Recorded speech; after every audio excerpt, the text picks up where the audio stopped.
medical report today. So Alvin was a DMP with the knee and ankle. Tolly was limited with the ankle. Devin was limited with the ankle. CO was limited with the back. So those are just the 4 guys listed on there. Obviously, from a roster standpoint, made a few moves yesterday. Obviously, the one that's going to be noteworthy is releasing Blake. We signed Cade to the practice squad, and obviously we'll let Cade and Charlie kind of go through this week's process and make a decision on the back end of the week and be ready to roll. So. Is that a competition, like you said, or is it? Yeah, they'll both get an opportunity to kick tomorrow, and we'll just kind of see where everything progresses, and feel good about both those guys. They've kicked well, and so we're excited for those guys. Did Chris ever return to practice after he left, or he never came back? Yeah, he just had a little thing with the back, limited him today. No big deal. So. I mean, did that prevent him from practicing, or he came back unlimited? Yeah, he was just limited today, just with what he could do. Today was mostly a walkthrough practice for us, anyways. So what we did was kind of a little bit of some speed work early in practice, and then after that, we kind of got to more of a walkthrough tempo with the rest of practice, and so we're good to go. Is Alvin's the kind of thing when you expect him maybe to miss a week or two, or do you think he's got a shot? Yeah, we'll just see how it goes. Let the week play itself out. Let the medical side of this thing really go for it, and so we'll see how this thing progresses. Are you optimistic that Devin will be okay?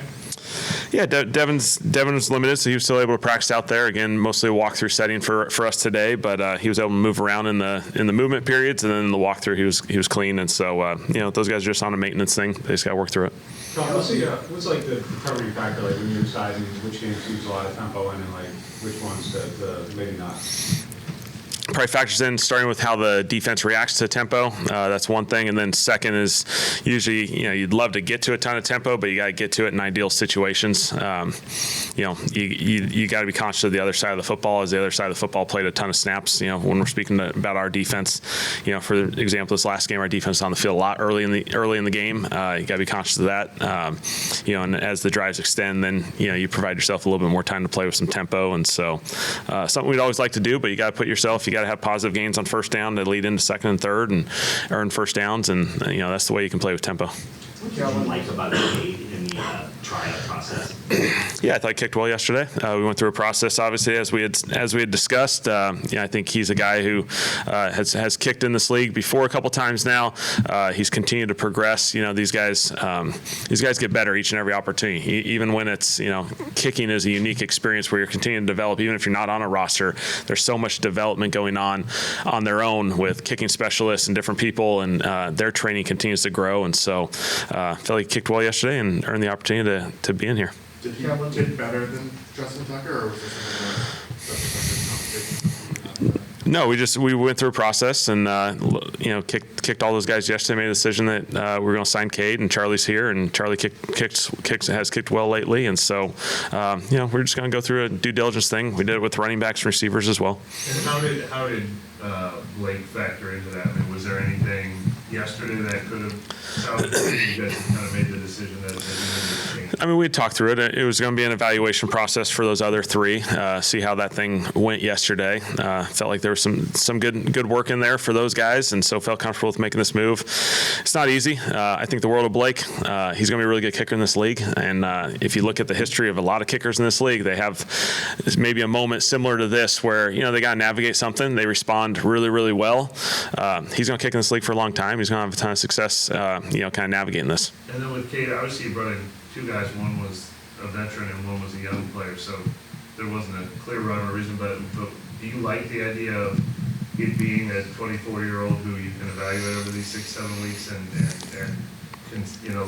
more of that developmental aspect? No, that's a good question. I think you can kick in this league for a long time. We do feel like at the end of the day it was the best decision for our team. Felt like Cade kicked well yesterday, and so I think that's the most important part of it. We felt like he kicked well, earned the opportunity. It wasn't necessarily an age thing. It was felt like he kicked well, and Charlie has kicked well, and so we got two guys that will continue to develop here. 6 straight games, y'all have not reached 20 points. No offensive touchdowns last week. Obviously, not what you're used to. Where does fixing that start? what has to be the launching point for getting that depth? Yeah, that's a great question. Obviously, that's not the formula. That's something we got to do a better job there. I think it starts with run the football on first and second down and having the ability to, be consistent in that element. You got to be more efficient on first and second down. Put yourself in, obviously, more favorable third downs, and then ultimately finish drives with touchdowns. And that's the most important factor of this thing. And we haven't been able to get that done consistently enough. We've had moments. I think that's the thing that, there's individual players that have really good moments, individual drives that have really good moments. It's just about the consistency and the details of being able to perform at that high of a level for, and sustain it over the course of a game and drives and all that stuff.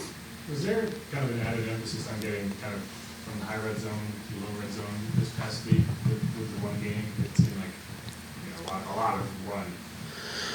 Yeah, we ran the ball a lot in there. Felt like there were some opportunities there. Felt like we progressed well and gained some yards. We just weren't able to finish it really inside the 5-yard line. And so that was a little bit of the story of that game. Unfortunate, frustrating. We missed those opportunities because I felt like we did a good job of continuing to run the football to get in that favorable situation, and we just weren't able to get the very end. I feel like there was a hip drop tackle on Alvin's injury, or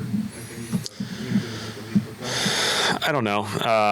We'll always evaluate those things. We'll obviously, they always communicate. They always do a good job of communicating if anything were to come up. But there's always dialogue with those guys. If he wasn't able to go, or if he can't play Sunday, how confident are you in Devin? And based on what you've seen the past couple of weeks, how has he grown as a player in this offense? Yeah, I think Devin's doing really well. He's progressed really, really well. Once we lost Kendre, he was ready to just hop up there and take advantage of opportunities. I thought protection has always been a strong suit of his, and he's shown that from going all the way back to college. This past game, the thing that you're most excited about is he made some plays. He made some explosives off of simple check down plays where he was able to gain some yards there. Had a nice explosive essentially on a screen, and so there were some positive plays in there. I think his confidence is growing. And you're excited about him as well as these younger guys. We signed a couple guys during the middle of the season that we feel good about as well that are hopping in here, and they're ready for the opportunity as well. Can you share a little bit about what you've seen from Audrey Estime since he's been here? Really impressed with how quickly he was able to adapt. Physical player.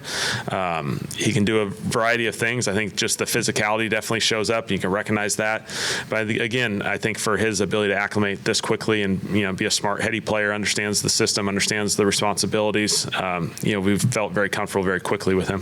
When your personnel changes, like specifically at receiver, she goes, does that change your philosophy of what you're putting in, how you design, and how you want to attack? How does that affect the global picture of the offense? Yeah, there's always little nuances that change as the personnel changes. There's certain things that she does that are really, really special. And so, at the same time, Tip, I thought, did a bunch of really good stuff in this game. I thought his ability to hop in there, play a bunch of snaps, and, I thought he won on some routes, whether the ball came to him or not. I thought there's some evidence to support that he had a really good game.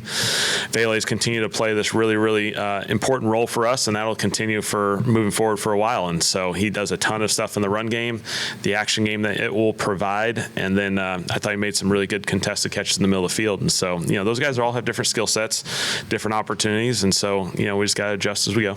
I was going to ask, what do you think allowed him to have that success kind of in that short area, kind of popping open, kind of quick over the middle? Yeah, I thought credit to Tyler. There were some pressure situations where he recognized the pressure, was able to get the ball out of his hands. Vele did a really good job of staying thin through the slant and being able to catch the ball in some contested situations, which is important. Along those lines, without Brandon Cooks, AK's injured, McCoy's injured, Sheed's got, there's a leadership dynamic that kind of is changing on that side of the ball. How does that affect that side of the ball, in particular leadership, and then maybe does it give an opportunity for some of your younger guys that haven't been in that position to step into that? Yeah, I think you hit it. It's all about opportunity for these guys. For Tyler, for Tolly, for Kelvin, for a bunch of these guys. The perimeter guys, CO, I think, has been a great lead by example guy. I think his work ethic, the way he practices, has been a great example to the younger guys. The voices are starting to rise, and I think that's a good thing. Those guys are finding their space, how they can lead in their own personality and their own situation. Obviously, it's going to be an important development thing for our roster as we continue to grow. What are some of the ways that you sort of identify progress for players in that situation that might not necessarily reflect on a scoreboard or a record? I think for the younger guys, just their comfort level in the system, their ability to communicate. I think that's always a sign when they can communicate with their guys. That's a sense that they really know the responsibilities and they know what they're being asked to do, and you can sense that. And then I think it's just all the little. I don't think it's a rah-rah speech. We don't need to have these big rah-rah speeches by individuals and ask Tyler to go up there and do a Newt Rockne thing or anything like that. It's how they lead. When they're breaking down the period or when there's a mistake that happens on the field or there's a correction or hey, I want this route a little bit different. All those little nuances when you get guys that have that comfort level to communicate at a really high level, I think that's the most important aspect of it. Have you noticed that from Justin Reed at all, or just like kind of the impact? Yeah, going back to when you look at the whole team perspective, I think Justin's an incredible leader.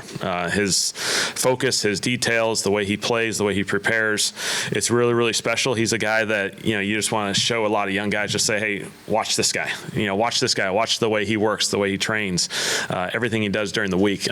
He is the perfect example for what that means to be. Cam and Demario a little bit older, like is it important to have that in the newer defensive voice and kind of usher that along? I think there's I think we got some good leadership on the defensive side, and I think that's a great testament to those guys. Cam and Demario have led this for a long time. They'll continue to lead it. Justin, Grando, Chase, Pete, the younger back end guys, we got a lot of guys I think that practice the right way, train the right way, have the right mindset, and I'm excited for those guys to continue to grow. What have you made of Cam's season this year? Yeah, I thought excellent leadership. I thought he's made some impactful plays in some critical situations. I think you've seen the evidence to support. He's still playing. And he's still playing really well. And so, the past few weeks he's made a couple impact plays. Really, the last 2 weeks he's made a huge impact play that were sacks. And so you continue to see that, and you can sense. He does a really good job with the younger guys, just guiding them along the way as well. When you look at it, I mean, the last couple of years, his numbers have been down just in terms of pass rushing production. Did you see more there that wasn't there this last one? I think he's done some nice work this year. Obviously, not factoring in the past few years when I wasn't here. I think he's done some really good work. I think he's continued to battle. He was asked to play a lot of snaps early just because of Chase, and I think now we've kind of found this nice rotation for all these edge rushers and allowed them all to kind of play and rotate and play at a really high level. When you're looking at the Dolphins, do you see anything, what do you see as the difference in the last 2 weeks? What has it been that's sort of woken them up in the last 2 weeks? Yeah, the speed's come alive on offense. They've made some plays, with their skill players. From a defense perspective, they're just doing an excellent job. They're playing really, really sound football. I think limited explosive plays, not a ton of passing yards. The last 3 games essentially is somewhere in that 13 to 10 point range. They're just playing really good football. Can you learn everything you need to know about a quarterback in 8-9 games? Is that a big enough sample to kind of feel confident by the end? You're going to learn a lot. You're going to learn a lot 2 years and 3 years and 4 years. And, I think there's a lot of growth each and every year for quarterbacks. I think I watched Matthew. Matthew had an interview with Jason Garrett on Sunday Night Football, and so I watched that just because I know both those guys pretty well. And it's a good reminder of his journey, through Detroit and through all those experiences and going to Los Angeles. And, there's a lot of quarterbacks that go a lot of different paths, and just the growth is just each and every week, each and every opportunity. And they're not all going to be perfect, but you're going to get to grow each and every time. And, I feel like Tyler's doing a really good job the last few weeks. Just to clarify, after the game, Taysom said that after Alvin's injury, he did some things that he had no time on task with. Yep. Was that in the sense of it wasn't necessarily in the plan that week, or was he has to do things that he just had never done in general? It was just playing some of the running back stuff, which, obviously he's had limited roles in the past few years. Once we kind of lost Alvin for the rest of the game, really, we were going to need Taysom just to alleviate some of that running back role a little bit. And so it was stuff that, was probably he hasn't necessarily done recently at all. But, he prepares the right way. He's always ready to rock and roll. And so, it was awesome. He gave us some really good third down runs that were incredible to get us some first downs. I noticed he lined up 8-9 yards back on one of his handoffs. Is that just because how he prefers to see? Yeah, probably. Yeah. Okay. And just does his presence make it easier? You've only got 2 running backs up on the last several weeks? Is that because you know he can? He provided an insurance role. The tight ends provided a little bit of a protection insurance role. It's not something you ideally love to do a ton of. Obviously, it kind of last week, losing Alvin that quickly kind of put us in a little bit of a goofy spot. But we'll see how it progresses. Obviously, Taysom has the ability to do so many different things. He kind of helps solve a lot of things, which is pretty special. With him providing that insurance, but not having kind of gotten the time on task for that role, is it just challenging sometimes with the amount of things that he does to kind of get everything in a week? Yeah, it's special. Obviously, his ability to do this for however many years he's done it now, it's a testament to him. He has an amazing ability to be able to prepare in so many different facets of the offense. There's run blocking surfaces, there's pass game, there's run game, there's the potential of a quarterback play. His ability to prepare for all these different things is really impressive. Is this explosiveness been limited by coming off an injury? Like, are you still seeing that same burst? I think he's playing really good football. Obviously, collectively for all of us, we're trying to find some more explosive plays here and there. But I thought he's been battling really well. This might be confirmation bias, but it seems like every time you guys do a drive where you kind of go under center and you're like ready to go heavy run the ball, like it's been really successful. Like, why doesn't that blend? Like, is that hard to blend in with? Like, is that circumstantial, or like why isn't there more of that? Just under center game in general. Under center game in general, just kind of that approach. Like, Yeah. it works very, very well. Yeah, no, I think under center games, obviously, there's a lot of positives to it. The ability to run the football, you're not, leaning into which way you're running or not running. Tying the pass game is always important. There's a protection component of it when you're under center that you have to be a little bit conscious of. But I think we've added it as we've gone kind of the last few weeks. And so I think, probably you've seen us play more under center lately, and we'll probably continue to do that. I think the bigger personnel definitely provide you that opportunity. Obviously, third downs are third downs, and some of the passing situations, you're going to be a little bit more gun-oriented there. But I think it's been a fun thing that we've been able to add to it. Can a play caller have a bad day? You know what I mean? Like, can you just here's a 3rd and 4 menu, and you just pick the wrong one or something, and you have to kind of, I wish I had that one back kind of thing? Could it happen? Every game, it happens. I learned that really quickly the first year I called plays. No matter what happens, good or bad, you're always going to have plays you want back. Like in any profession, you're always going to learn and grow from each and every experience. And so, yeah. Is there a sense of kind of a play caller having to have the short-term memory or the short memory that we talk about for like defensive backs and things like that? Like, is that something that as a play caller you have to have as well? Yeah, I mean, you got to move on. Obviously, things happen really quickly. You have a few seconds between each play to make a decision, and you got to make decisions fast and give our guys a chance to compete.